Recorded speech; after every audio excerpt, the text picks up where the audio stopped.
What up, guys? Kevin here. The Game Awards. Don't act like you're above it.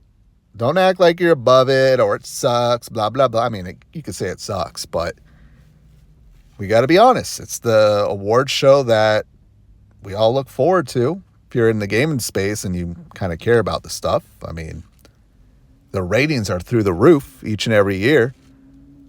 But it is a show that simultaneously gets better while also not getting better. Like not reaching the point where we go, yes, this is good. I feel like every year they get better, but they don't get that mark. But it's still enjoyable to watch. I will watch this year like I've watched pretty much every year. But of course, there's controversy. One of these things is not like the other. And I gotta say, damn, that butt's big. God, what the... Look, I like big butts, but that butt was... No, I can't even show you, but I understand why people from a certain portion of the world have big wee-wees, because you need a big one. All right. Let's keep this PG. Sorry, that woman was just like 80% ass. She didn't really have much of a torso. She was just all butt. All right. Game of the Year.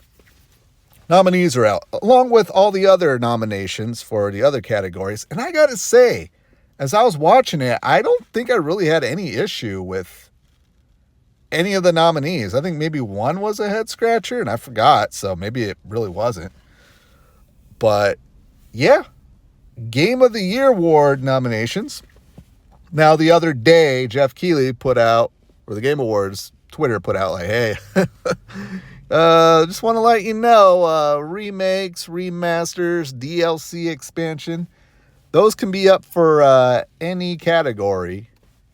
Little foreshadowing. And that's what happens. So let's just skip to the Game of the Year. That's what we're going to talk about. It's just the only one we care about. So we got Astrobot. Well-deserved. I do think you could probably make a case that should be maybe like family or a platform. I don't think there's a platformer, but like a family type game, which I think it might be nominated in that category. But this year, I guess I'll allow it. It did score very well and people like it. I liked it. I got bored about halfway through and quit. Then Balatro. They always include an indie game, and this is the indie game this year. If I didn't play Balatro, I'd probably be rolling my eyes a little bit, but I've played Balatro, and yeah. If this wins, I'd be like, yeah, deserves a win. Absolutely. Balatro is awesome. It's addictive, and it's very just, hey, what if we did poker, but made it like a roguelike? Like or light, I don't know, but make it one of those games. And they did it, and it's addicting. Black Myth Wukong, you can make a case. Now, I haven't played it. You can make a case like it shouldn't be there. I think this might be one of the lowest rated, if not the lowest rated, Metacritic score-wise video game to be nominated. I think it's at an 81. But you cannot deny just the amount of people that played it, and I think generally just loved it. Or liked it, at least. I don't think I heard too many bad things about the game, despite it getting, I think, even a lower score than the Veilguard, Dragon Age the Veilguard, which people assume would have been nominated because it's one of those games. But no, I mean, it's Trump world now, so we flick those games right on out of here. Then I'm going to skip the game that we're going to talk about. Then Final Fantasy VII Rebirth. This has kind of been the default game the entire year. And I could just see it winning just because it is big AAA, Square Enix, a game from a franchise that we love. I mean, Final Fantasy VII we all love.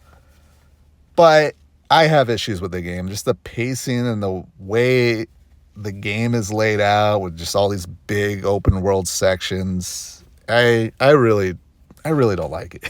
I really don't like it. I think I'm just going to wait for the PC version. and start anew. Just start all over and just go in with, okay, I know what this game is all about. Let me just shut my brain off and enjoy it. Because there is a great game. There is a Final Fantasy VII remake, which I loved in this game. Just great linear content that's very fun and fun side quests. It's just bloated with a bunch of nonsense that I think really take it down quite a bit. And then Metaphori Fantasio. Absolutely deserving. Though I've only played about 15 hours, but it's special. I think should probably win. I don't like saying that without beating it, but I played enough and go, yeah, absolutely deserving. But there's one game that is not deserving. That is Elden Ring Shadow of the Erdtree. Now, when Jeff Keighley announced the nominations, he's like, hey, I have nothing to do with this, guys. I have nothing to do with this. Because he knew what was coming. And I've seen the tweets that he's put out, and everyone in the comment section is like, what the hell? Why is Erdtree? That should not be there. Absolutely undeserving. Elden Ring Shadow of the Erdtree. Just the game itself. I think it might be the highest rated or Metacritic score thing that come out this year. But you look at the general reaction to the Erdtree and Black Myth Wukong on this list that has the lowest. Like Shadow of the Erdtree, people had issues. People were like, it's too hard and gave up. And I think people were, wasn't it like Dragon Age of the Veilguard had a better user score than Shadow of the Erdtree? There was some game like recently that came out like, oh, really? But even though it might be the best game thing to come out this year, game thing, you still need to play Elden Ring. You still need Elden Ring. You got to get through Elden Ring. I think you have to basically, I don't know if you need to beat the game, but you got to get pretty well into it to play it. Like there is a game already required. It's called Elden Ring, and Elden Ring won a couple years ago for Game of the Year. I actually think if Miyazaki, I don't even know if he would even show up. I mean, he's probably going to show up, right? But if he wins, that would tell me if this wins and if he accepts it and doesn't make any type of like, all right, I mean, thank you, but really, I mean, wait till our next game comes out. Or if he doesn't like give a huge shout out to the other nominees, because it's definitely taken up a spot. And it might not be Jeff Keighley, but it's your award show, dude. This gets turned into you. You're like, no, we're not doing Shadow of the Erdtree. You know, Like a Dragon, Infinite Wealth got an 89. Animal Well. People like that game, right? I think that got a high score. Unicorn Overlord. I'm actually all right with like kind of remakes and remasters. So like Dragon Quest 3 HD 2D remake. Silent Hill.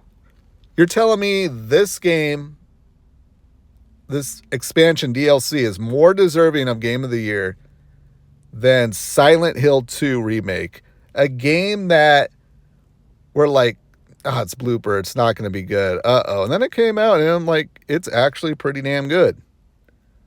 No, we don't want to give it to that. We don't, Kona. Sorry. Oh yeah, that's why. Remember like Jeff Keighley said, like called out Konami for maybe that's what happened. He called out Konami when they screwed over Kojima. Maybe that's still going on. Remember he like took time and like called him out at the Game Awards, which is kind of weird looking back. Maybe that's why, but it's just undeserving. And it's like, why now? Why now? Why in 2024 do we go, all right, yeah, this can be nominated for a Game of the Year? Like, why? There's plenty of other games.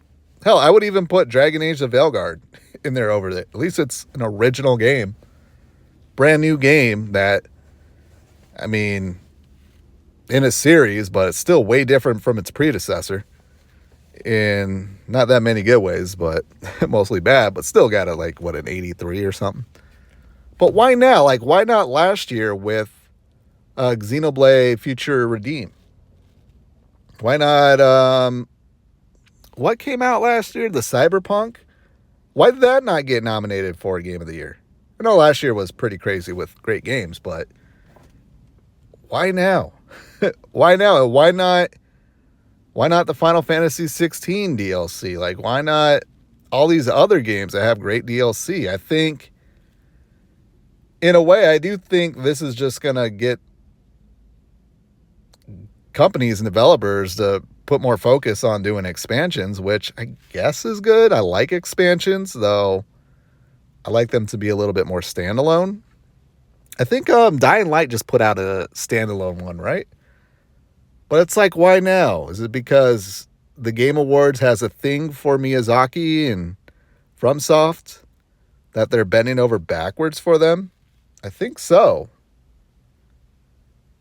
But we know FromSoft is going to have a game out in a couple years. They're going to have something new in a couple years. And it's just going to become default.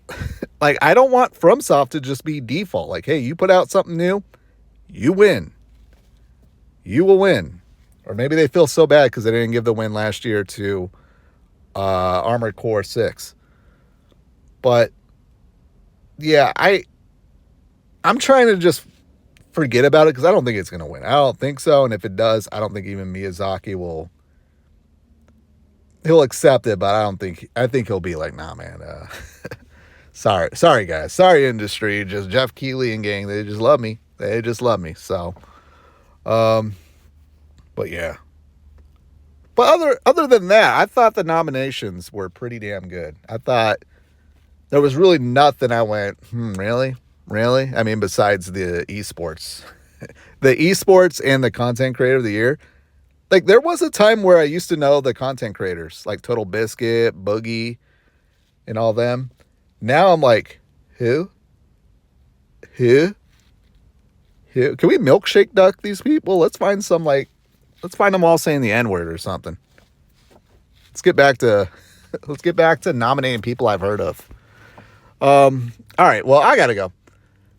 That is my thoughts on it. I think nothing original here. Everyone has the same thoughts. Like, yeah, that should just have its own category. It shouldn't take up a spot in Game of the Year. I think it's just they don't want Japanese games. It's basically all Japanese or Asian games. Besides Balacho. Balacho might be Japanese or Asian. I don't know. I don't know where that came from. Maybe that's it. This might be a separate video, but yo, Western devs, step the fuck up. Because y'all need to learn to make games. I mean, you could say Helldivers 2 should be in there, but I play that game. That game is very undeserving for all the accolades. And I wouldn't even say the player base, but I mean, if people play it and like it, that's on them. But that's the biggest head scratcher for me of the year, gaming wise. Like, dear God, why did people like Helldivers 2? Because I played it, and I'm not saying it was bad. It's okay, but not at the level of the way it took off. But all right, well, I gotta go. Thank you guys so much for watching. I'll talk to you later. Later.